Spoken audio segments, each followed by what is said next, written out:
అనేది ఒక వరం. క్రైస్తవ జీవితం అనేది ఒక వరం. చాలామంది ప్రజలు లోకంలో ఉన్నారు, కానీ దేవుడు ఏర్పాటు చేసుకుని బిడ్డలు క్రీస్తు రక్తంలో విమోచించబడటం అనేది ఒక వరమే. ఎందుకంటే ఎప్పుడైనా మనము దేవుడు ఎవరు అనేది తెలుసుకుందామని ఆలోచన చేసామా? దేవుడు ఎవరు అనేది మనం ఎప్పుడైనా అసలు ఆలోచన మనకు వచ్చిందంటే ఎప్పుడు రాదు. నాకైతే ఎప్పుడు రాలేదు. కారణం ఏంటంటే నేను ఆరాధించే దేవుడే దేవుడు అనుకున్నాను తప్ప సర్వలోకానికి ఒక దేవుడు ఉన్నాడనే విషయం ఎప్పుడు కూడా నా ఆలోచనలోనికి రాలేదు. ఈరోజు కూడా కోటాను మంది ప్రజలకి దేవుడు ఎవరు, ఆయన ఏం చేస్తారు, ఆయన ఉద్దేశం ఏంటనేది చాలా మందికి తెలియదు. దేవుడు అంటే దేవుడు, ఏదో ఒక బొమ్మ చేసుకుని దేవుడిని మూల పెట్టుకునే రోజులు దేవునికి స్తోత్రం, హల్లెలూయా హల్లెలూయా. కానీ మనకి దేవుడు ఎవరో తెలియకపోయినప్పటికీ కూడా యేసే దేవుడు అని మనం తెలుసుకొని ఆయన సన్నిధానానికి రావడమే కాకుండా ఆయన ఆత్మచేత ముద్రించబడి మనం దేవుని పిల్లలమయ్యాం. చూశారు, ఇది ఒక అద్భుతం. హల్లెలూయా.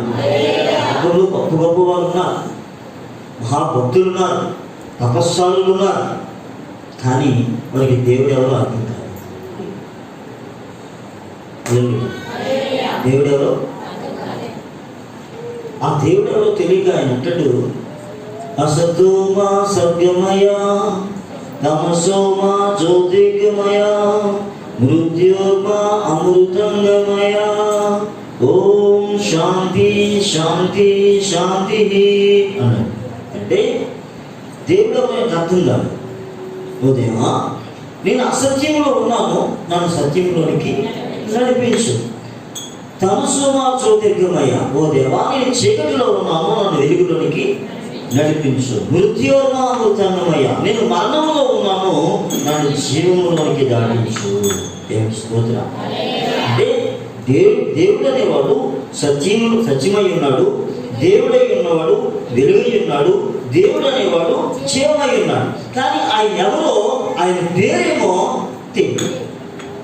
తెలియదు. కనుక ఎక్కడ కూడా వేదాలలో దేవుని పేరు ఉన్నట్టుగా ఇంతవరకు ఎవరు చెప్పలేదు. వేదాలలో దేవుని పేరు అనేది లేదు. పురాణంలో పెట్టుకున్నారు పేరు. పురాణం అంటే దానికి అర్థం ఏంటంటే కుక్కిన పురాణము అంటారు. నోటిలో చూసి మనిషి తనకు నచ్చినట్టుగా రకరకాల పేరు పెట్టుకున్నారు. ఫర్ ఎగ్జాంపుల్, ఈ దినాల్లో వైఎస్ రాజశేఖర రెడ్డి కూడా చాలా మందికి దేవుడే, ఎన్టీ రామారావు కూడా దేవుడే, తమిళనాడులో జయలలిత దేవుడే, తమిళనాడులో పుష్పు అనే ఒక సినిమా దేవుడే. ఎక్కడి నుంచి వచ్చింది? ఎలా దేవుడు అయ్యారు? వీళ్ళు ఎక్కడ చేసుకున్నారు ఈయన దేవుడు అని. నాకు రజనీకాంత్ చనిపోతే రజనీకాంత్ దేవుడు అంటే స్తోత్రం. అంటే దేవుడు అనేవాడిని మనుషులు ఏర్పాటు చేసుకున్నారు, కానీ ఆ దేవుడు ఎలా ఉంటాడో ఎవరికి కూడా తెలియదు. ఎవరు ఎప్పుడు దేవుడిని చూడలేదు. అందుకే మనం మాట మనం చెప్పుకున్నాం, ఆయన పేరేమో, ఆయన కుమారుని పేరేమో నీకు తెలిసి ఉన్నదా? ఏమని అడిగాడు? ఎప్పుడు చెప్పుకున్నా? ఏమన్నా శుక్రవారం. ఎవరు చెప్పారు? ఎవరు అడిగారు ఈ మాట? దైవజనుడైన ఆగురు అంటూ ఉన్నాడు. ఆగురు ఏమని చెప్పాడు? నేను జ్ఞానాభ్యాసం చేసిన వాడిని కాదు, నరులుకున్న వివేచన నాకు లేదు, హల్లెలూయా, దేవుని కోసం నాకు ఏమీ తెలియదు, ఏమీ తెలియదు అంటూ ఏమన్నాడైనా? నీటిని మూటగట్టిన వాడెవడు, ఆకాశం నుంచి మరో ఆకాశం ఎక్కిన వాడెవడు, తన పిడికిలలో గాలిని బంధించిన వాడెవడు, చాలా అమూల్యమైన విషయాలు మాట్లాడి ఆయన పేరేమో, ఆయన కుమారుని పేరేమో నీకు తెలిసి అనగా, ఆయన పేరు, ఆయన కుమారుని పేరు. నాకు దేవుడి గురించి ఏమీ తెలియదని మాట్లాడుతున్న ఇతను ఆయన అనగా ఆదికాండం 1వ అధ్యాయంలో రాయబడిన ఆయన సర్వశక్తిమంతుడైన దేవుడైన యెహోవా, ఆయన పేరు కానీ ఆయన కుమారుడైన యేసుక్రీస్తు పేరు కానీ నీకు తెలుసా అని అడుగుతున్నాడు ఆయన. అప్పుడు యేసుప్రభు చెప్పలేదు. యేసుప్రభు వారికి కొన్ని వందల సంవత్సరాల ముందు అడుగుతున్నాడు. ఆయన ఉన్నాడు, ఆయనకు కుమారుడు ఉన్నాడు, ఆయనకు పేరు ఉంది. దేవునికి స్తోత్రం. ఈ ప్రపంచంలో చాలా మందికి ఆయనను తెలియదు, ఆయన పేరుని కూడా తెలియదు, ఆయన కుమారుని పేరు కూడా తెలియదు. కానీ మనం అడిగితే ఏ చదువు లేదు, ఏ జ్ఞానం లేదు, ఏ తెలివితేటలు లేవు. కానీ మనం ఏం చెప్తాం? మీ దేవుడు ఎవరంటే ఆయన యేసుక్రీస్తు అని చెప్తాం. ఒకవేళ ఎవరైనా తెలివిగా మరి ఆయన తండ్రి పేరు ఏమిటంటే యెహోవా అని చెప్తాం. దేవునికి స్తోత్రం. మరి లోకంలో ఉన్న వారిని అడిగితే వారికి ఏ పేరు తెలియదు. అసలు సృష్టికర్త పేరే వారికి తెలియదు. హల్లెలూయా. ఏ పేరుతో పిలిచినా పలుకుతాడండి అని చెప్తారు. ఏ పేరుతో పిలిచినా పలుకుతాడు అని చెప్తాం. హల్లెలూయా, హల్లెలూయా. నీ పేరు సునీతి కదా, కాదా? సునీతిని పిలిస్తే పలుకుతా ఎందుకని? అమ్మాయి పేరు జ్యోతి. జ్యోతి సునీతిని పిలిస్తే ఎట్లా పలుకుతుంది? హల్లెలూయా. సర్వాంతరమైన దేవుడికి ఒక పేరు ఉంది. ఆ పేరు కాక అప్పారమనో తిప్పారమో ఇంకొక పేరు పిలిచి ఎలా పలుకుతాడైనా? ఏ పేరులో పిలిచినా దేవుడికి ఎలా చెల్లుతుంది? ఆయనకు ఒక పేరు. ఆయన పేరేమో, ఆయన కుమారుని పేరేమో నీకు తెలుసునురా అని అడిగిన ఆయన చూస్తూ ఉన్న వరకు ఆయన అంటాడు ఆయన పేరు ఆశ్చర్యకరుడు, ఆయన పేరు ఆలోచనకర్త, ఆయన పేరు బలవంతుడైన దేవుడు, ఆయన పేరు నిత్యుడు తండ్రి, ఆయన పేరు సమాధానకర్తకు అధిపతి. ఆయన ఆశ్చర్యకార్యాలు చేయవాడు, ఆయన సమాధానం ఇచ్చేవాడు, ఆయన నిన్న నేడు నిరంతరం ఏకరీతిగా ఉన్నవాడు. దేవుని స్తోత్రం కలుగుతుంది. హల్లెలూయా. అట్టి గొప్ప దేవుడు మట్టి మనుషులమైన మనల్ని ప్రేమించి మీరు నావారై ఉండునట్లుగా, ఏమిటైనా మీరు నావారై ఉండునట్లుగా నా ఆత్మ చేత మిమ్మల్ని నేను అభిషేకిస్తున్నాను అన్నాడు ఆయన. దేవుని స్తోత్రం. హల్లెలూయా. అంత్యదినములలో మనుషులందరిపై నా ఆత్మను కుమ్మరిస్తానని వాగ్దానం చేశాడు. వాగ్దానం చేసిన దేవుడు నమ్మదగిన వాడు కనుక మన అందరికీ కూడా ఆయన ఏమిచ్చాడు? పరిశుద్ధాత్మను అనుగ్రహించాడు. చప్పట్లు కూడా దేవుని కనుక. ఎందుకంటే పరిశుద్ధాత్మ అని అడిగితే పరిశుద్ధ ఆత్మ అనేది నీకు పరలోక వీసా. నీవు ఈ లోక సంబంధం కాదు, నీవు పరలోక సంబంధం చెప్పడానికి నిన్ను ఒక ముద్ర వేసేసాడే. దేవుని స్తోత్రం. పరిశుద్ధాత్మ పొందిన వాళ్ళందరూ కూడా ఏ సంబంధులుగా ఉన్నారు? వారు పరలోక సంబంధులు. దేవుని స్తోత్రం. అందుకే మనం చనిపోయినప్పుడు మనం పాడే పాట పరలోకము నా దేశము పరదేశే మేలా మాయలోకమేగా నేను యాత్రికుడను. దేవుని స్తోత్రం. ఎవరి పరలోకవాసులం. మీ జీవము క్రీస్తుతో కూడా దాచబడి ఉన్నది అన్నాడు ఆయన. మన జీవం ఎవరితో దాచబడింది? క్రీస్తుతో కూడా. హల్లెలూయా. ఎందుకంటే జీవమైన దేవుడు ఆయన మన కొరకు మరణించి మరణములో ఉన్న మనల్ని ఆయన జీవింపజేసి మనలో చెప్తున్నా. మరణములో ఉన్న మనల్ని మరణ పాపము నుంచి మనం విడిపించడానికి ఆయనే మరణమై మరణం యొక్క బలాన్ని ఆయన ఓడించి జయించి మనకి కూడా ఏం చేశాడు? ఆయన మరణం నుంచి గొప్ప విడుదల అనుగ్రహించాడు. దేవుని స్తోత్రం. ఎలా ఉంటుందంటే విడుదల అంటే మన్నైనా ఈ దేహం మహిమ రూపమై కమల వర్ణ వస్త్రములో ధరించెను.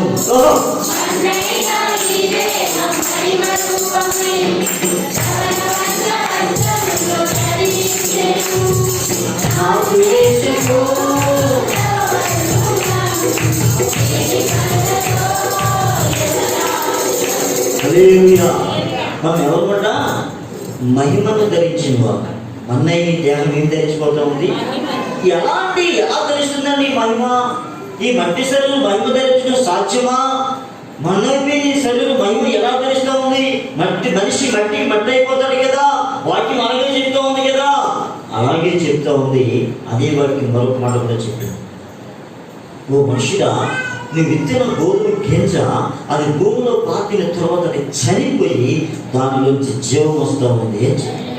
అలాగే అదేవిధంగా క్రీస్తు యేసులో ఉన్న మనము మరణించిన తర్వాత ఈ మరణము యేసుక్రీస్తు ప్రభు ఓడించారు కనుక ఈ మట్టి శరీరం వల్ల ఏం ధరించిపోతా ఉంది? మహిమను ధరించిపోతా ఉంది. దేవుని స్తోత్రం. ఎవరి శరీరం? మన శరీరం. మన లోకంలో ఎవరిని? ఎన్నిక లేనివారు, గుర్తింపు లేనివారు, హల్లెలూయా, భేదం. కానీ దేవుని దృష్టిలో మనం ఎవరిని? ఎన్నికైన వారు, రాజులు, యాజకులు, దేవుని సొత్తైన ప్రజలు. హల్లెలూయా. మనకి ఈ విషయం అర్థం కాక ఎవరో గొప్పలు అనుకుంటున్నాం. నిజానికి గొప్పలు ఎవరు? యేసుక్రీస్తు రక్తంలో విడిపించబడి ఈ దేవుని ఆత్మ చేత ముద్రించబడిన మనమే గొప్పలు. ఆ విషయం కనుక మనం ఎదిగితే, ఆ విషయం కనుక మనం గ్రహిస్తే మనం ఎప్పుడు ఎలా ఉంటాం? హల్లెలూయా. ఎలా ఉంటాం? సంతోషంగా ఉంటాం. హల్లెలూయా. హల్లెలూయా. ఎన్ని సమస్యలు వచ్చినా, ఎన్ని ఇబ్బందులు వచ్చినా, హల్లెలూయా, హల్లెలూయా, ఎలా ఉంటాము? ఎలాంటి సంతోషం? దేవుని స్తోత్రం. నా రాజు ముందు నాడు జయము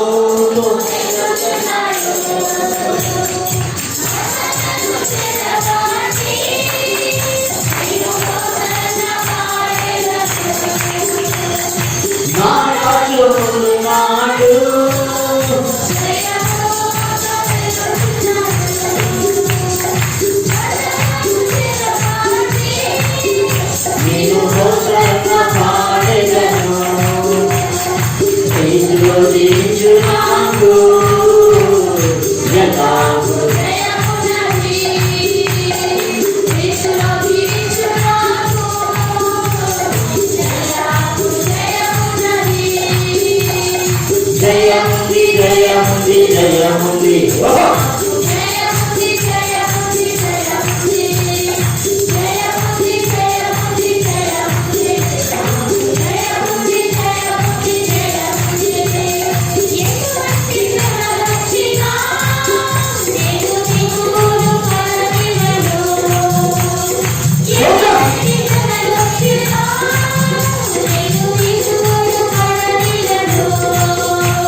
మరి ఎందుకు విచారంగా ఉన్నాం అంటే మనకి కొన్ని ఆలోచనలు ఉన్నాయి, మనకి కొన్ని ఉద్దేశాలు ఉన్నాయి, అవి నెరవేరలేదు కనుక. మనం ఏమి ఆశ పెట్టుకున్నాం, అది అందలేదు కనుక, అది రాలేదు కనుక, అది పొందలేదు కనుక నీరసం. అసలు దేని మీద ఆశ పెట్టుకోకుండా ప్రభు మీద ఆశ పెట్టుకుంటే నీకు ఎప్పుడూ సంతోషమే. దేవునికి స్తోత్రం. హల్లెలూయా. మరి నిన్నటి దినాన్ని భయంకరమైన వర్షం, 4 గంటలకు వెళ్ళాను. చూసిన పరిస్థితి నాకు అర్థమైపోయింది. 4 గంటలకు వెళ్ళాను, అక్కడ పరిస్థితి ఎలా ఉంటుందా? పోయిన సంవత్సరం ఎలా ఉందో సేమ్ అలాగే ఉంది. వర్షం వర్షం వర్షం వర్షం. కొద్దిసేపు నవ్వుకున్నాను, చూశాను. దేవుని స్తోత్రం. అంతా క్లీన్ చేయించాం. పాపం చేస్తే చాలా ప్రయాసపడింది, అంతా క్లీన్ చేసింది. వెంటనే టెంట్ వేసేసాం. కొందరు ఏంటంటే వర్షం పడుతుంది తెలిసిపోద్దని ఇలాంటివి ఎన్నో చూసాను. మనదేమో మనకుంది. దేవుని స్తోత్రం. టెంట్ వేసేసిన తర్వాత కుర్చీలు వేసిన తర్వాత బయటికి పడిపోతుంది, పడిపోతుంది. మన ఆకు మాత్రం ఏ దిగులు లేదు, ఎందుకంటే పని అయింది. స్తోత్రం. మనకి మహాభీమ. స్తోత్రం. మనం అనేది ఆకులు. ఎవరికి టెన్షను? బయట నుంచి చూసినోడికి టెన్షన్. అసలు టెన్షన్ ఎవరికి ఉండాలి? మనకు ఉండాలి. మనకి ఎందుకు లేదు? పని అయింది, ఆయనకు అవమానం తెచ్చుకుంటాడా? స్తోత్రం. కాబట్టి మనకి టెన్షన్ ఏమీ లేదు. హల్లెలూయా. గోగారగా అయిపోద్ది. గట్టిగా వర్షం పెడితే హాల్ ప్రమాణం ఉంది, నో ప్రాబ్లం. స్తోత్రం. ఒక 70-80 మందికి వేసేస్తుంది హాల్ ఇంట్లో కలిపితే. అసలు ఆగే ప్రసక్తి లేదు. ఎందుకంటే మనం అన్నిటికీ ఎలా ఉండాలి? రెడీగా ఉండాలి. కొన్నిసార్లు ఏం చేస్తామంటే వర్షం వస్తుంది, ఏమా తెల్లవారుజామున ప్రార్థన చేసింది. ఏమి చేసింది? ఆయన ఎవరో ఏమంటారు?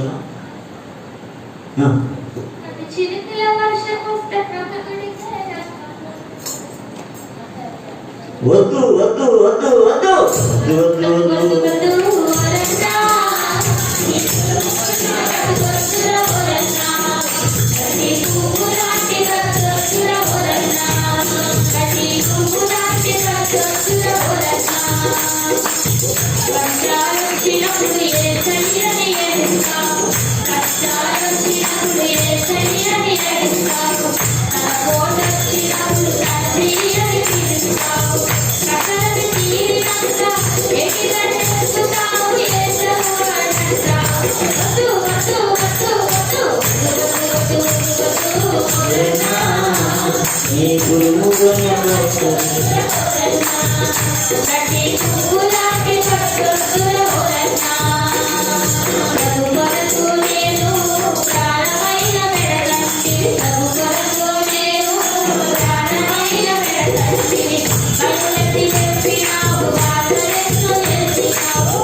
వర్షము రాని దాని బాగురాని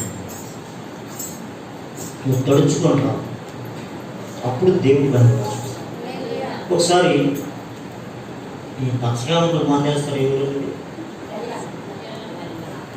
వెళ్ళా నైట్ మీటింగ్ జరుగుతూ ఉంది. 6 గంటలకి స్టార్ట్ అయింది. చాలా మంది జనం వచ్చారు.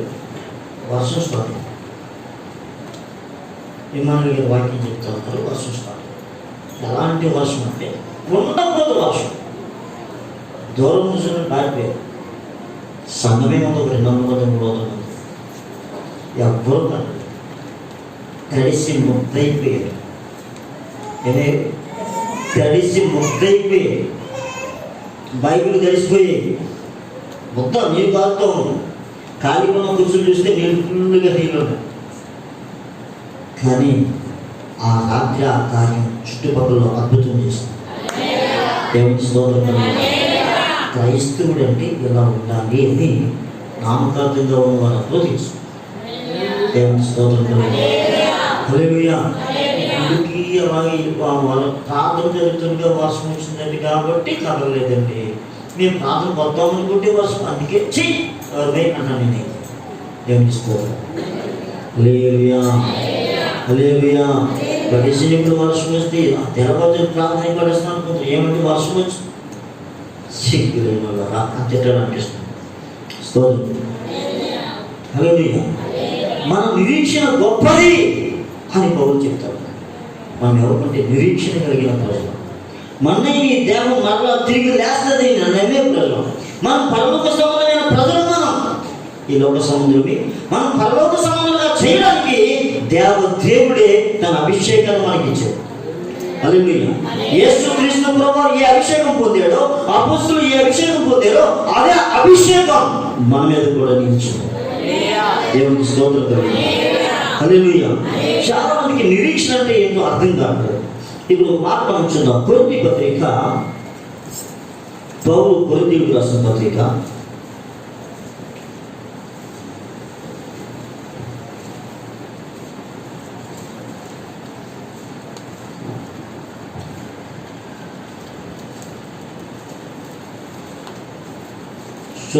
15వ అధ్యాయము.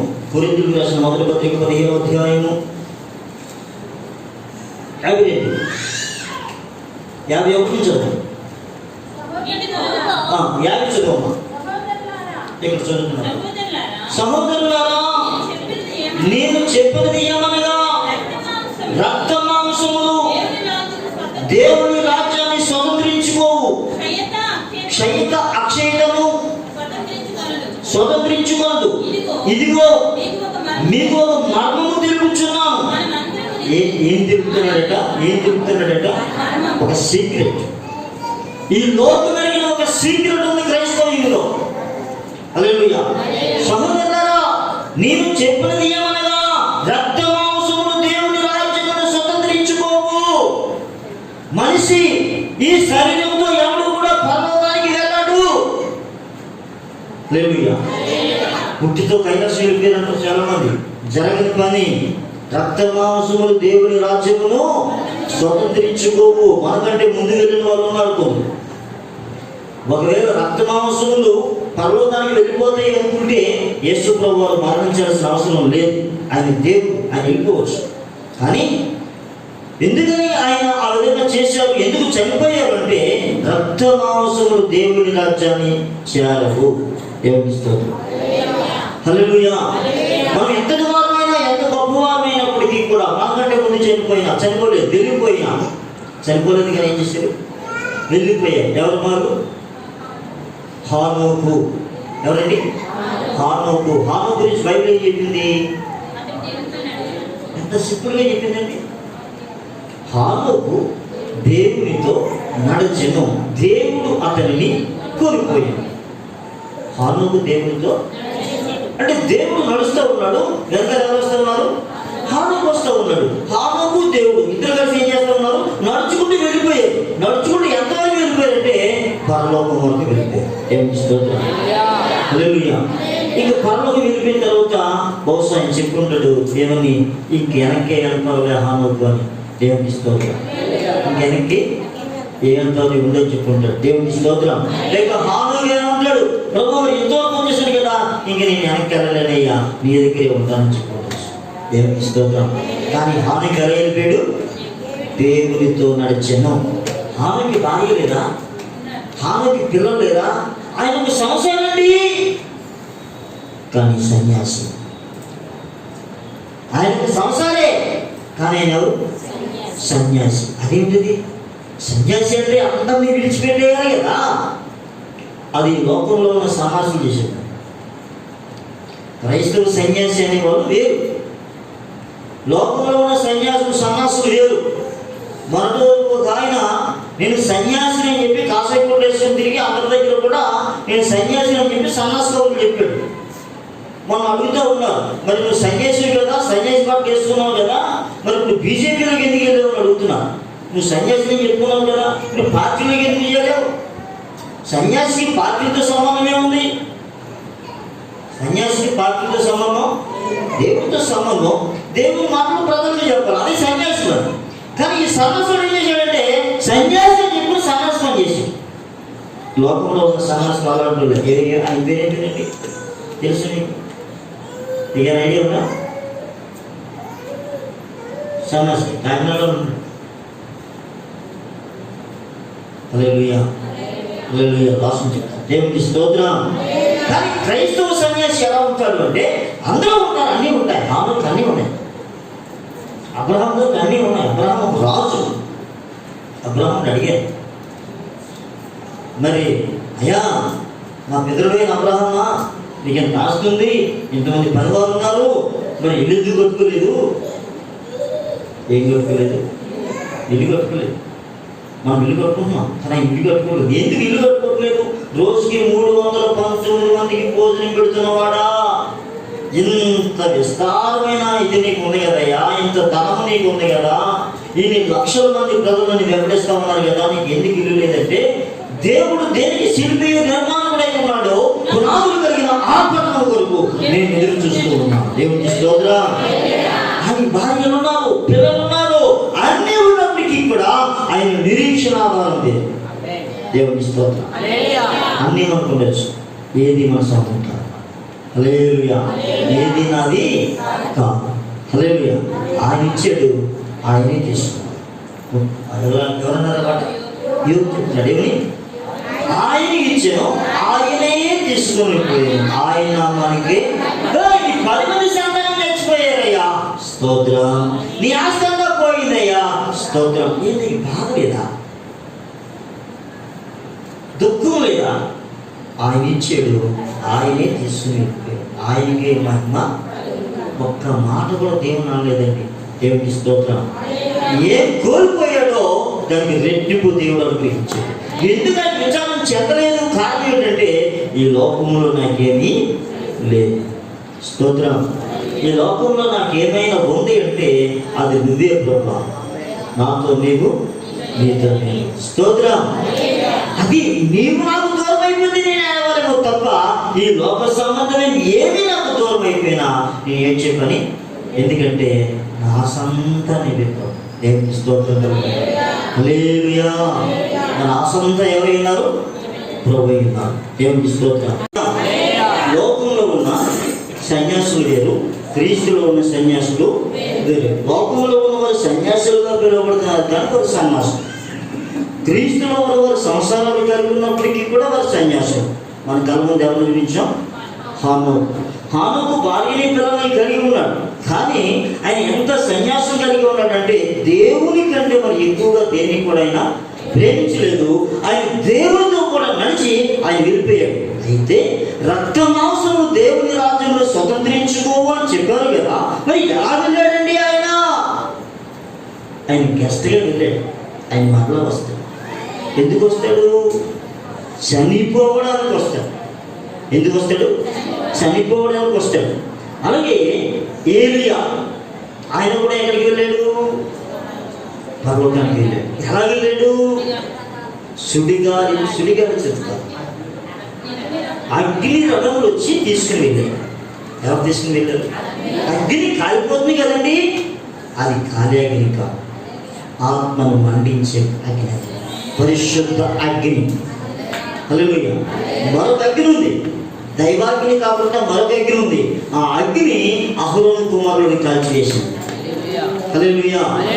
దైవాగ్ని కాక మరొక అగ్ని ఏం చేసింది? అహరోను కుమారులను కాల్చివేసింది. కానీ దైవాగ్ని బలి పశువుని, గంధకాన్ని, కర్రల్ని కాల్చివేసింది. దేవునికి స్తోత్రం. హల్లెలూయా. ఇప్పుడు ఏలియా తీసుకుని వెళ్ళిన అగ్ని రథాలు దేవుని చేత పంపబడ్డాయి. ఎవరిని తీసుకుని వెళ్ళడానికి వచ్చేయండి అగ్ని రథాలు అంటే? ఏలియాను. దేవునికి స్తోత్రం. ఎవరు పంపించే రథాలు? ఎవరు? దేవుడు పంపించాడు. ఎవరు తీసుకుని వెళ్ళడానికి? ఏలియా ఎవరు? మన వంటి మనుషుడు. ఏలియా మన వంటి స్వభావం కలిగిన మనుషుడే. మనవలే ఆకలి దప్పికలు ఆయనకు ఉన్నాయి, మనవలే ప్రాణభయం ఆయనకు ఉంది. కానీ ఆయన దేవుని పట్ల భయభక్తి కలిగిన వాడు కనుక, దేవుని కొరకు రోషం కలిగిన వాడు కనుక ఇతని మామూలుగా తీసుకుని వెళ్ళలే. దేవుడు చెప్పాడు, నేను తీసుకుని వెళ్ళడానికి వాళ్ళు వస్తున్నారని చెప్పి అగ్ని రథాలను పంపించాడు ఆయన. దేవునికి స్తోత్రం. హల్లెలూయా. ఏలియా గారికి కూడా తెలుసు. ఏలియా గారికి కూడా ఏం తెలుసు? నేను వెళ్ళిపోతున్నాను. స్తోత్రం. నేను అప్పుడు అనుకుంటున్నాను, నాకు కూడా తెలిస్తే ఎంత బాగుందో అని కొంచెం రెడీ అవ్వడానికి. కానీ మనకి చెప్పట్లేదు. స్తోత్రం. నేను మాత్రం చెప్తా ఉన్నాను, ఇంకా నాకు టైం ఉంది పో అని చెప్తా ఉన్నాను. ఆ పేరు వేసినప్పుడు పో, ఇంకా నాకు టైం ఉందని చెప్తా ఉన్నాను. హల్లెలూయా. హల్లెలూయా. నమ్మదగిన దేవుడు మనకి. సరే, ఏలియా తీసుకుని వెళ్ళడానికి అగ్ని రథాలు వచ్చి గురువు గారు వెళ్ళిపోతున్నారని శిష్యుడి తాపత్రయం చూడండి. శిష్యుడికి ఒక నిరీక్షణ. ఏం పేరు? ఎలీషా. హల్లెలూయా.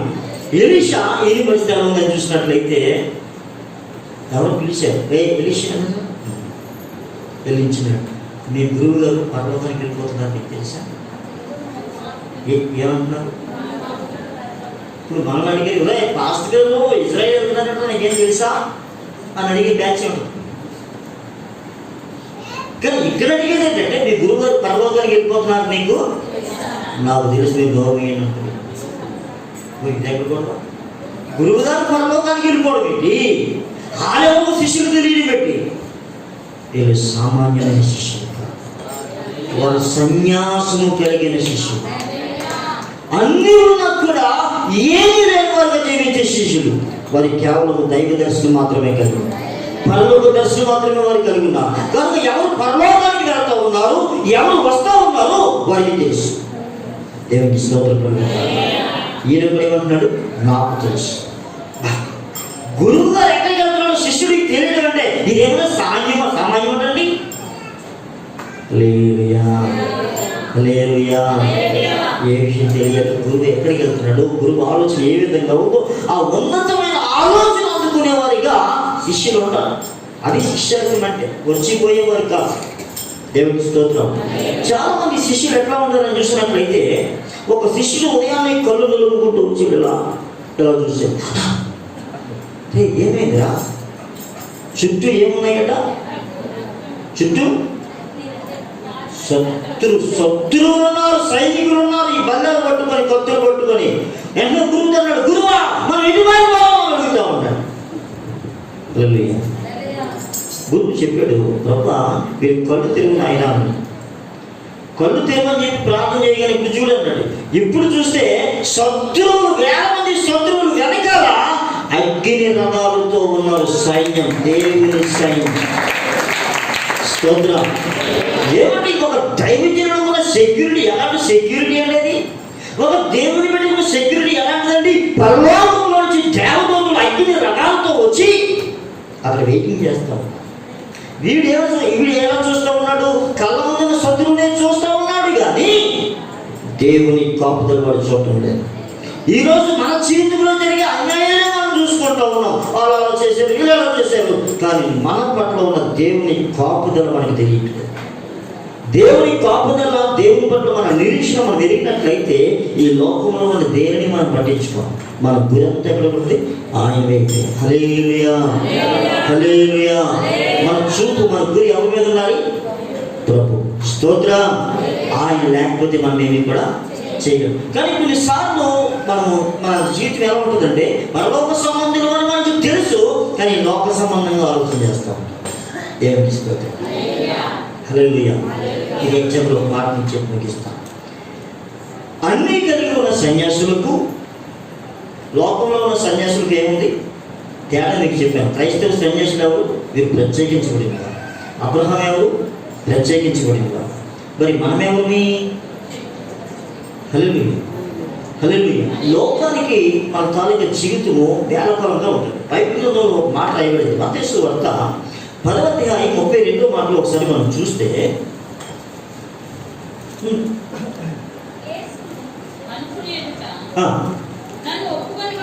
మనుషులు ఎదుట నన్ను ఒప్పుకొనివాడు ఎవడో పరలోకమందున నా తండ్రి ఎదుట నేను వారిని ఒప్పుకుంటున్నాను. స్తోత్రం. ఒక నిమిషం. సీక్రెట్ క్రిస్టియన్స్, రహస్య క్రైస్తవులు యేసు ప్రభు నమ్ముకున్నారు, కానీ ఎవరికీ తెలియదు.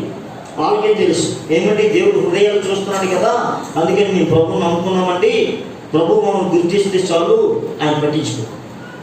ఎందుకు పట్టించుకోడు? మనుషులు ఎదుట ఎవడు నన్ను ఎరుగును అంటాడో వాడినే నేను కూడా నాకు తెలుసు అంటాను. మనుషులు ఎదుట ఎవడు నన్ను ఒప్పుకోడో వాడు నాకు తెలియదు. దేవుని స్తోత్రం. అంటే నువ్వు రహస్యంగా ఉంటే ఉపయోగం ఏమి లేదు. ఇంకా చదువుమా, దానికి ఒక ఎగ్జాంపుల్ చెప్పండి. రహస్యంగా ఉంటే ఉపయోగం లేదు అన్నట్టు ఒక ఎగ్జాంపుల్.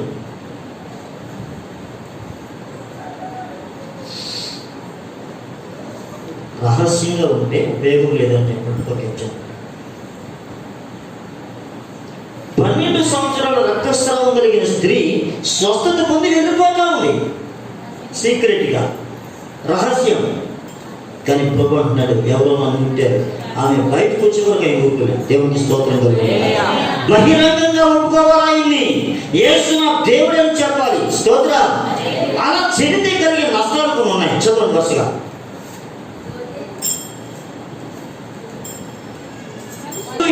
ఎవడు నన్ను ఎరుగును అన్నో వాడిని పరలోకమందున నా తండ్రి ఎదుట నేను ఎరగనందును, భూమి మీద సమాధానము కలుగు చేయ వచ్చిందని తలంచుకుడి. వినండి వినండి, కబుర్లు వస్తాయి పోతాయి. వినండి. నేను భూమి మీద సమాధానము కలుగు చేయడానికి వచ్చానని మీరు తలంచొద్దు. వినమ్మా, నవ్వులమ్మా, విను. నేను భూమి మీద సమాధానం కలుగు చేయడానికి వచ్చానని మీరు ఎందుకు వచ్చి వేసుకోవాలి? ఇదే మాట అన్యులు తీసుకొని, క్రైస్తవ వ్యతిరేకులు తీసుకొని దీనికోసం మాట్లాడుతూ ఉన్నారు. మీ దేవుడు కుటుంబాలు విడదీసేవాడని మాట్లాడుతూ ఉన్నారు. నేను భూమి మీద సమాధానం కలుగు చేయవచ్చిందని మీరు తలంచవద్దు, నేను భేదమునే కానీ సమాధానము కలుగు చేయరాలేదు అన్నాడు ఆయన. ఏం కలుగు చేయడానికి వచ్చిందట? భేదము. హల్లెలూయా. ఎలా ఉంటుంది? ఇంకా చదువుమా. ఖడ్గమునే కానీ ఏం పంపడానికి వచ్చాను నేను? కత్తి. ఒక మనుషునికి, వాళ్ళ తండ్రికి, కుమార్తెకు ఆమె తల్లికి, కోడలికి ఆమె అత్తకును ఎవరికి విరోధం? తండ్రికి కొడుక్కి, అత్తకి కోడలికి, తల్లికి కూతురికి విరోధము పెట్టవచ్చింది. ఒక మనిషి ఇంటి వారే అతనికి శత్రువులు. తండ్రినైనను నాకంటే ఎక్కువగా ప్రేమించేవాడు నాకు పాత్రుడు. అందరూ సన్యాసులు కాదు, జాగ్రత్త, అందరూ సన్యాసులు కాదు. హల్లెలూయా. ఒక వ్యక్తి సన్యాసి కావాలి అంటే దేవుని కంటే ఎక్కువగా ఏది కూడా ప్రేమించుకోవాలి. హల్లెలూయా. హానుకి భార్య పిల్లలు ఉన్నారు, కానీ దేవుని కంటే ఎక్కువ కాదై. అబ్రహాముకు భార్య పిల్లలు ఉన్నారు, కానీ దేవుని కంటే ఎక్కువ ఏది కాదై. దేవునికి స్తోత్రం. ఎలీషా భూస్వామే, కానీ దేవుని కంటే ఎక్కువ కాదది. ఏలియా ఉన్నతమైన వాడే, కానీ దేవుని కంటే ఎక్కువేది అతనికి లేదు. దేవునికి స్తోత్రం. ఇప్పుడు సంసార కుటుంబంలో చెప్తున్నాడు ఆయన. చాలా మంది అంటారు, మేము యేసుప్రభువుని నమ్ముతున్నామండి, కానీ మా ఆయన ఒప్పుకోవట్లేదండి, మా అక్క ఒప్పుకోవట్లేదండి, మా బంధువులు ఒప్పుకోవట్లేదండి. ఒప్పుకోరు. ఎందుకు ఒప్పుకోరు? నువ్వు దేవుని వాక్య ప్రకారంగా ఉండడానికి కనుక నువ్వు ఇష్టపడినట్లయితే ఎవరు ఒప్పుకోరు. అంటే ఏమైంది? కుటుంబంలో సమాధానం కొరవే. దేవునికి స్తోత్రం. ఒక మనిషిని ఇంటి వారే అతనికి విరోధులు, అక్కే వ్యతిరేకంగా మారిపోద్ది. హల్లెలూయా. చెల్లి వ్యతిరేకంగా మారిపోద్ది, అన్నదమ్ముల వ్యతిరేకంగా మారిపోతారు, భర్త వ్యతిరేకంగా మారిపోతాడు. నువ్వు బాప్తిసం తీసుకుని కుదరదంటే కుదరదంటాడు భర్త. భార్య ఏంటి ఇష్టమే, కానీ బాప్తిసం ఒప్పుకోడు. ఏ బాప్తిసం ఒప్పుకుంటాడు ఆయన? అంతంగా తీసుకుంటే నో ప్రాబ్లం. బొట్టు ఉండాలి, గాజులు ఉండాలి, మెట్లు ఉండాలి, సుట్లు ఉండాలి, ఓకే.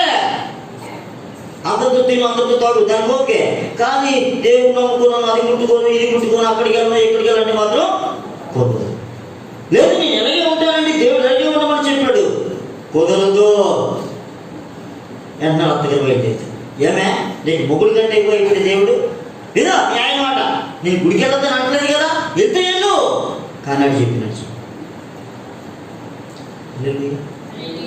అంటే ఎలా ఉంటాడంటే దేవుడు అనుకోవడం అందరిలో కలిసిపోయి అందరితో, కానీ ఆయన ఒప్పుకోవట్లేదే.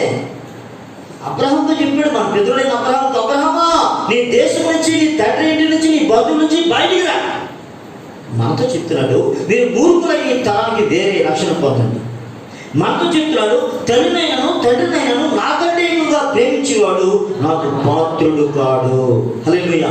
ఆయన అమ్మానాన్ని పట్టించుకోవద్దనా, బంధువులు పట్టించుకోవద్దనా? అలా చెప్పలేదు ఆయన. దేవుని విషయంలో మాత్రమే వారికి మనకి విభేదం, మిగతా విషయంలో మనం కలిసే ఉన్నాం. దేవునికి స్తోత్రం. మన ఫ్యామిలీ వరకు చూపిస్తూ ఉన్నాం. దేవునికి స్తోత్రం. హల్లెలూయా. ఒకే ఇంట్లో ఉన్నాం, కానీ ఆచార సంబంధమైన వాటిలో మనం పట్టించుకోవట్లేదు. దేవునికి స్తోత్రం. అక్కడే వాళ్ళకి మనకి మాట. స్తోత్రం. వస్తుందని ముందే చెప్పాడు, నేను ఖడ్గమునే పంపవచ్చిందని కానీ సమాధానం పంపడానికి నువ్వు నిలబడడం కోసం. అప్పుడు వాళ్ళందరినీ నువ్వు ఆకర్షించుకో. దేవునికి స్తోత్రం. నీవు రోషంగా నిలబడినప్పుడు ఎవరైతే నేను తృణీకరించారో, ఎవరైతే నేను అవమానించారో వాళ్ళందరూ కూడా నీ పాదం దగ్గరికి వస్తారు. యేసునామములో. అది దేవుని వాక్యం. హల్లెలూయా. ఆకర్షించుకునేవాడు ఆయన. నేను ఎవరైతే తిట్టారో, ఎవరైతే అవమానపరిచారో వారు మీ దగ్గరకు వచ్చి అమ్మ మా కోసం ప్రార్థన చేయని రోజులు రాబోతున్నాయి. కాబట్టి క్రైస్తవులమైన మనము ప్రత్యేకింపబడిన వారిగా ఉండాలి. ఒక ఇంటిలో ఉన్నప్పటికీ కూడా మనం సత్యమార్గంలో ఉన్నప్పుడు అందరూ మనకి ఏమవుతారు? వ్యతిరేకులు అవుతారు. దేవుని స్తోత్రం. తోబుట్టువులు వ్యతిరేకులు అవుతారు, భర్త వ్యతిరేకులు అవుతారు, తల్లిదండ్రులే వ్యతిరేకులు అవుతారు. దేవుని స్తోత్రం కలుగుతారు. ఏంటి కారణం అంటే వారు లోక సంబంధులు కనుక మనల్ని కూడా లోక సంబంధులుగా ఉంచాలని చూస్తారు. హల్లెలూయా. యేసు ప్రభువు కూడా బైబిల్లో 2 మార్గాలు పెట్టాడు. ఇదిగో మీ ముందు 2 మార్గాలు ఉంచుతున్నాను. ఒకటి ఇరుకు మార్గం, రెండవది విశాల మార్గం. ఈరోజు క్రైస్తవులందరూ ఆచరించే మార్గం ఏది అంటే అది విశాల మార్గం. ఏ మార్గం? విశాల మార్గం. కానీ ఇరుకు మార్గానికి విశాల మార్గానికి ఉన్న తేడా ఏమిటని చూస్తే, ఇరుకు మార్గంలో ఉన్నవారు బాగానే ఉంటారు, కానీ కొన్ని శోధనలు ఎదుర్కొంటూ ఉంటారు. కొన్ని శోధనలు ఎదుర్కొంటూ ఉంటారు, సమస్యలు ఎదుర్కొంటూ ఉంటారు. కానీ ఒక ధీమాతో ఉంటారు. ఏంటంటే ఏమంటే, నువ్వు ఉన్నావు కదా, నువ్వు చూసుకోకూడదు. ఇది విశాల మార్గంలో ఉన్న వారికి ఏ ప్రాబ్లం ఉండవు. విశాల మార్గంలో ఉన్న వారికి ఏ ప్రాబ్లం ఉండదు. హ్యాపీగా గుడికి వెళ్తారు, వస్తారు, సినిమా చూస్తారు, సీరియల్ చూస్తారు, అబద్ధాలు ఆడతారు, లోకానుసారంగా తిరుగుతారు. మరి ఏ ప్రాబ్లం ఉండదు, ఏ సమస్య కాదు. కొన్నిసార్లు మనకి ఏమనిపిస్తుంది అంటే ప్రాణం చిరుక్కు అనిపిస్తూ ఉంటాం. ఎందుకంటే నేను ఎంత భక్తి చేస్తున్నాను, తెల్లవారుజాము ప్రార్థనకి వెళ్తున్నాను, ఎలాగోతే పుట్టోడు తిడతానని వెళ్తున్నాను, మధ్యాహ్నం ప్రార్థనకి వెళ్తున్నాను, ఎన్ని ప్రార్థనకి వెళ్ళినాను, ఈ సమస్యలు ఏంటరా బాబు, ప్రార్థన మానేస్తేనే సుఖంగా ఉంది అనుకునే వాళ్ళు ఉన్నారు. ఏమనుకుంటారా? అనుకోవట్లేదు. స్తోత్రం, స్తోత్రం. ప్రార్థన మానేస్తేనే బాగుంటుంది అనుకో. నేను ముగించేస్తాను ఇంకా. స్తోత్రం. అలా ఒక మహాభక్తుడు అలాగే అనుకున్నాడు. ఒక మహాభక్తుడు అలాగే అనుకున్నాడు. ఎలా అనుకున్నాడట? నేను అనవసరముగా నా హృదయాన్ని శుద్ధి చేసుకున్నాను. ఎలా చేసుకున్నాడంటే, అసలు హృదయ శుద్ధి చేసుకున్నాం అనవసరం అంటారా? దేవుడు ఏం చెప్పాడు? హృదయ శుద్ధి గారు వారు దేవుని అంటే దేవుడు వాస్తవమే చెప్పాడు కదా. కానీ ఇతనేమనుకుంటున్నాడు? అనవసరంగా నేను నా హృదయాన్ని శుద్ధి చేసేస్తున్నాను. వాళ్ళు సీరియల్ ఎంత హ్యాపీగా చూస్తున్నారో చూడండి, వాళ్ళు సినిమాకి ఎంత హ్యాపీగా వెళ్తున్నారో చూడండి, ఆ ప్రభుత్వం వెళ్ళడానికి సంఘంలో ఏదైతే జాతరకి వెళ్ళగలుగుతున్నారో చూడండి. నేను అనవసరంగా సినిమాల సంఘంలో ఉన్నానే. చాలా మంది వ్యాధులు పడుతూ ఉంటారు. స్తోత్రం. మహాభక్తులు కూడా కొన్నిసార్లు కంగారైపోతూ ఉంటారు. ఏంటి నా పరిస్థితి, నేను ఇంత కరెక్ట్గా ఉన్నాను కదా, నాకు ఎందుకు ఈ సమస్యలు అన్నట్టుగా ఉంటాను, అనవసరంగా నేను దేవుని నమ్ముకున్నాను, అనవసరంగా సినిమాలో ఉన్నానని ఫీల్ అయ్యే వాళ్ళు ఉంటూ ఉంటారు. దేవునికి స్తోత్రం. సినిమాలు ఇక్కడే కాదండి, ఎక్కడున్నా చాలా చోట్ల ఎక్కువ శాతం ఇదే పరిస్థితి. హల్లెలూయా. కొందరు ఉండలేక, బాగా ఎదిగిన వాళ్ళు కూడా ఉండలేక, మాస్టర్ గారు ఉండలేక పక్కకి వెళ్ళిపోయిన వాళ్ళు ఉన్నారు. కొందరు బయట ఉన్న పాస్టర్ గారు వచ్చి ఈ బాబు మాకు కావాలని వచ్చి నిలబడిన ఉన్నారు. ఈ బాబులో ఉండి విదేశీ సభ్యులు కూడా అని చెప్పి వెళ్ళిపోయిన వాళ్ళు ఉన్నారు. దేవునికి స్తోత్రం. ఏ కూడట? చెప్పిడి కూడ. కొందరేమో మాకు అదే కావాలని వచ్చిన వాళ్ళు ఉన్నారు. ఏ రోగం ఉండదని చెప్పి వచ్చిన వాళ్ళు ఉన్నారు. హల్లెలూయా, హల్లెలూయా. ఏ కూడిది? ఒకసారి మీకు ఎగ్జాంపుల్ నేను చూపిస్తాను. 73వ కీర్తన పైన చదువు. 2 వస్తున్నారు. ఎంత కంగారు పడిపోతున్నారు. ఇశ్రాయేలీయులను, శుద్ధ హృదయం కలిగిన వారి ఎడలను. ఒక్క నిమిషం. క్రైస్తవుల పట్ల దయ కలిగి ఉన్నాడా? శుద్ధ హృదయం కలిగిన వారి పట్ల దయ కలిగి ఉన్నాడా? ఇశ్రాయేలీయులంటే తన ప్రజల పట్ల దయ కలిగి ఉన్నాడు. రెండోది ఎవరి పట్ల దయ కలిగి ఉన్నాడు?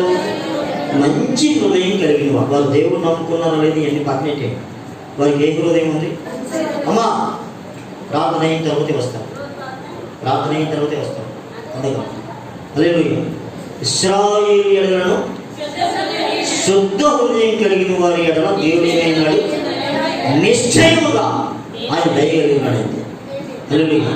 అలాంటి ఎగ్జాంపుల్ మీకు చెప్తాను. అబ్రహాం, ఆయన పేరు అబ్రహాం. దేవుడు ఎవరో తెలియదు, కానీ అతని హృదయాన్ని దేవుడు చూశాడు. అతని హృదయాన్ని, ఆ కుటుంబం చాలా పెద్ద కుటుంబం, మనకు చాలా మంది ఉన్నారు, కానీ శుద్ధ హృదయం కలిగిన అబ్రహాంని దేవుడు పిలుచుకున్నాడు. స్తోత్రం. హల్లెలూయా. లోకంలో చాలా మంది ప్రజలు ఉన్నారు, కానీ నువ్వు కలుగుతున్నాను కారణం ఏంటంటే నీ హృదయం ఎక్కడో మంచిది. మనమందరమే చెడ్డవాళ్ళమే, కానీ ఎక్కడో మంచి ఉంది. ఆ మంచి పెట్టి దేవుడి గురించి దేవుడు ఇశ్రాయేలీయుల శుద్ధ హృదయం కలిగిన వారి పట్ల కూడా ఆయన ఏం కలిగి ఉన్నాడు? దయ కలిగి ఉన్నాడు. నా పాదములు జారుటకు కొంచెమే చెప్పాను. నా పాదాలు జారడానికి అంటే దాని అర్థం ఏంటి? ఒకసారి ఒక ఆమె నా దగ్గరికి వచ్చింది.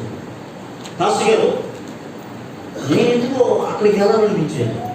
పాస్టర్ గారు, ఇంతవరకు నేను యథార్థంగా ఉన్నానండి, కానీ ఈరోజు నా యథార్థ నుంచి నా కాలు పక్కకు తీసి నేను జారిపోవడానికి రెడీ అయిపోయినని చెప్పింది.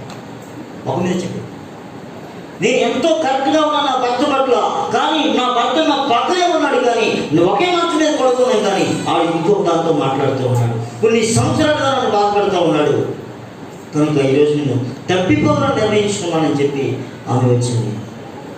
నేను వాక్యం మాట్లాడుతూ ఉన్నాను. ఆవిడ ఏటం ప్రారంభించింది.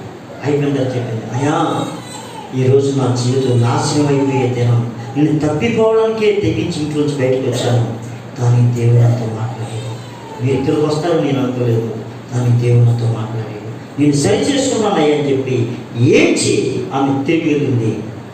వెంటనే ఆమె దైవజనుడికి ఫోన్ చేశాను, పాస్టర్ గారు మీరు కుటుంబాలు పట్టించుకోవట్లేదు, జాగ్రత్త డబ్బులు చూసుకుంటారని చెప్పి నేను ఫోన్ చేశాను.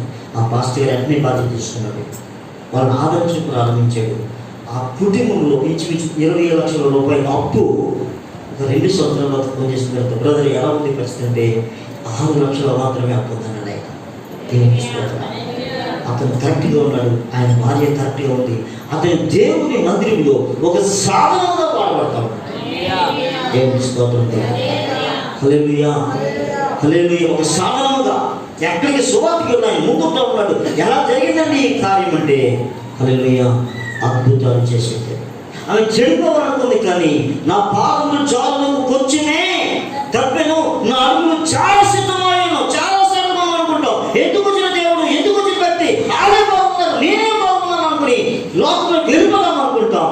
అలా వెళ్ళిపోదాం అనుకుంటే ఆ దయగలిగిన దేవుడు గట్టిగా పట్టిస్తున్నాడట, జారిపోకుండా. హల్లెలూయా.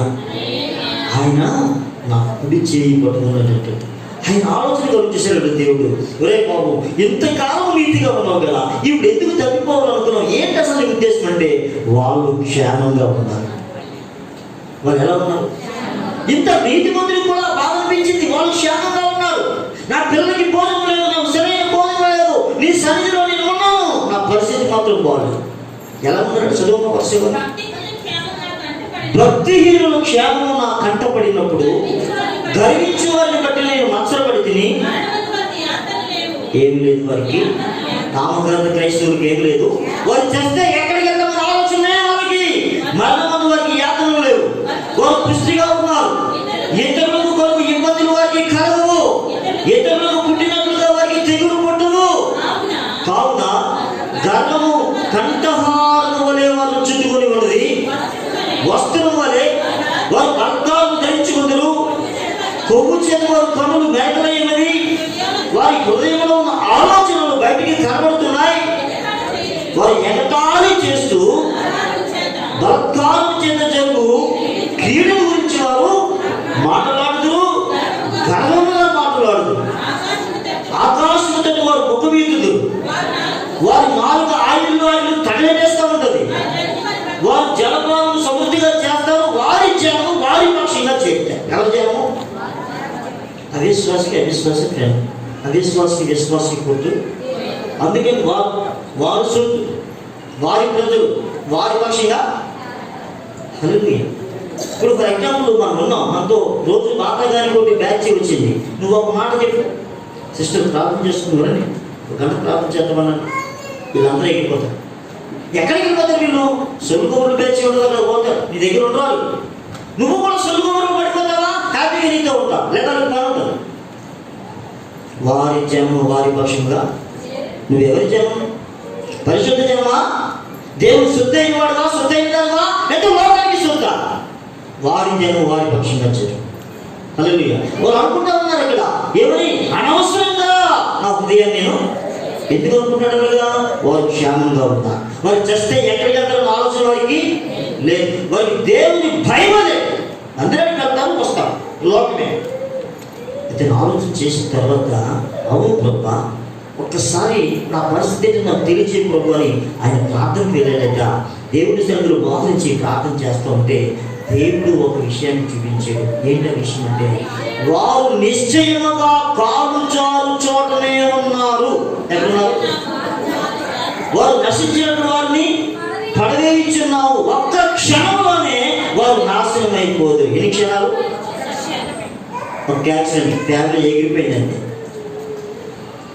కడముంట శాశ్వతమేమీ లేదు, ఇంకా మొత్తం నాశనం అయిపోయి.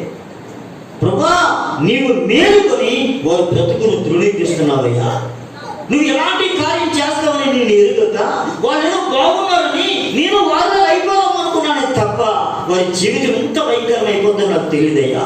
ప్రభా, నేను నాశనం అయిపోవడానికి రెడీ అయిపోయినప్పటికీ కూడా నీ కృప చొప్పున నేను ఆపేసాను కనుక నేను ఆజ్ఞను, లేకపోతే నేను ఏమైపోతున్నావు ప్రభా అని చెప్పి అప్పుడు చెప్తున్నాను. ఇదిగో ప్రభా, ఈరోజు నేను చెప్తా ఉన్నా, నా హృదయము నా శరీరము క్షీణించిపోయినా పర్వాలేదయ్యా. దేవుడు నిత్యము నాకు ఆశ్రయ దుర్గముగా శ్వాసముగా ఉన్నాడు. ఆకాశం వదిలి తప్ప నాకు ఎవరు ఉన్నారయ్యా? నీవు నాకు ఉండగా లోకంలో ఏది నాకు చప్పట్లు కొట్టి దేవుని హల్లెలూయా, హల్లెలూయా. ఇది క్రైస్తవం. ఎవడేమనుకున్నా దేవుని వాక్య ప్రకారం నిలబడాలి. క్రైస్తవుడు ఎప్పుడు కూడా ఈ లోకంలో ఉన్న సంపద కోసం ఆలోచన చేయకూడదు. ఈరోజు నేను వాక్యాన్ని ధ్యానిస్తూ ఉంటే అబ్రహాం చెప్పిన ఒక మాట గుర్తొస్తుంది. నేనే అబ్రహాంని ధనవంతునిగా చేసినని చెప్పకున్నట్లుగా ఒక తోలు కూడా నాకు అక్కడ పడిపా. హల్లెలూయా. నేను మనసు వేచాను, ప్రభువా ఒకవేళ ఎప్పుడైనా నేను ఆలోచించానా అది నాకు దూరం కాక. ఎవరో ఏదో ఇస్తారు, ఏదో చేస్తారు, సమస్య నా ఆధారం, నా ఆశ్రయం ప్రభువే. నేను ఎన్నడూ కూడా ఇంతవరకు నా జీవితంలో మనుషులతో నేను చూడలేదు, చూడబోను. దేవుడు నన్ను పిలిచిన దేవుడు నమ్మదగిన, నా ప్రతి అవసరము తీర్చే దేవుడు అయినా. హల్లెలూయా, హల్లెలూయా. ఆకాశంలో ఆయన తప్ప నాకు అర్థం కాదు. దేవునికి స్తోత్రం. బంధువులు స్నేహితులు ఎంతమంది ఉండొచ్చు, కానీ వారు అందరూ విడిచి వెళ్ళిపోతారు.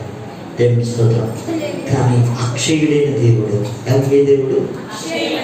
క్షయిత, అక్షయిత. క్షయిత ఏం తెలుస్తుంది? అక్షయితం. ఈ శరీరం ఏమైపోద్ది? క్షయమైపోద్ది, మట్టి అయిపోద్ది. కానీ ఏం తెలుస్తుంది? అక్షయిత, మహిమ. మరణాన్ని జయించగలిగిన శక్తి దేవునికి ఉందంటే పరిశుద్ధాత్మతో నింపబడి దేవుని ఆత్మ ప్రకారంగా జీవిస్తున్న మనకు ఈ క్షయమైన ఈ శరీరం అక్షయులను ధరించి ఆయనతో కూడా వెళ్ళడానికి రెడీగా ఉండాలి. దేవుని స్తోత్రం. అలా రెడీగా ఉండడానికే దేవుడు తన ఆత్మను మనకు అనుగ్రహించాడు. కనుక ప్రేమించగలరా మనం ఈ లోక సంబంధులు ఉంటారు. హల్లెలూయా. మనం ఎవరిని గౌరవించాలో తెలుసా? ఎవరు దేవునికి భయపడతారో వారిని మాత్రమే మనం పట్టించుకోవాలి, వారిని మాత్రమే మనం కనపరచాలి. దేవుడు ఎవరో తెలియదా? వారిని పట్టించుకోవాలి. దేవుడు ఎవరో తెలిసి కూడా ఆ దేవుడిని ఆశ్రయించకుండా, ఆ దేవుని మాట ప్రకారం జీవించకుండా ఉన్న వారిని కనీసం వారి బొమ్మ కూడా తొక్కొద్దని నేను చెప్తాను. హల్లెలూయా. నీ బంధువులు కావచ్చు, స్నేహితులు కావచ్చు, నీ తల్లిదండ్రులు కావచ్చు, దేవుని కనపరచిన ఏ మనిషికి కూడా మనకి సంబంధం కాదు. హల్లెలూయా. దేవునికి భయపడిన వాడు ఎవడైనా మనకు అన్యుడే. దేవుని స్తోత్రం. లోకంలో ఉన్న అన్యులు కాదు మనకు అన్యులు. దేవుని ఎరిగి, దేవుని ఆత్మచేత నింపబడి, బాప్తిసం పొంది, దేవుని వాక్య ప్రకారంగా జీవిస్తూ ఆ దేవుని పక్కనేసి కుక్క బతుకుతారు చూసారా? ఒక్క నాటికి కూడా అటువంటి వారిని గౌరవించడం శాపగ్రస్తం. వాక్యమే స్తోత్రం చెప్పండి. హల్లెలూయా. మనం కనపరిచేవారు నేను ఎస్ అంతే. దేవునికి స్తోత్రం. ఎలాంటి బ్రతుకు మనం బ్రతుకుతాం? దేవుణ్ణి కనపరిచే బ్రతుకు బ్రతుకుతామా? లోకంలో ఉన్న బ్రతుకు బ్రతుకుతామా? రోషము కలిగిన అబ్రహాము సంతానంగా మనం ఉందామా? కయీను సంతానంగా ఉందామా?